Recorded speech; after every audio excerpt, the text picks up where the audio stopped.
సంఘాలు జాతి వృద్ధికి కృషి చేస్తాయే తప్ప ఎటువంటి స్వలాభాల కోసం కాదని ధర్మాన ప్రసాదరావు అన్నారు.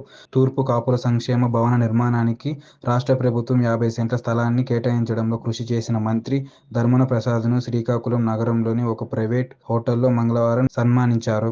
ఈ సందర్భంగా మంత్రి మాట్లాడుతూ తన రాజకీయ ప్రయాణంలో తూర్పు కాపుల సహకారం మరువలేనిదన్నారు. తూర్పు కాపులకు తను చేసింది సాయం కాదని బాధ్యతని పేర్కొన్నారు. చిన్న కులాలు సైతం సమాజంలో నిరాశ నిస్పృహలకు గురికాకుండా ప్రోత్సహించాలన్నదే తన లక్ష్యమన్నారు.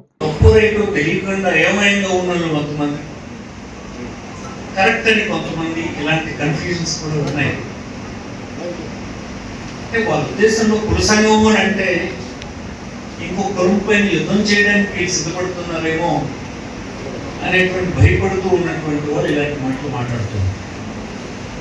నిజానికి కుల సంఘం ఏర్పడటం మంచిదని నా అభిప్రాయం.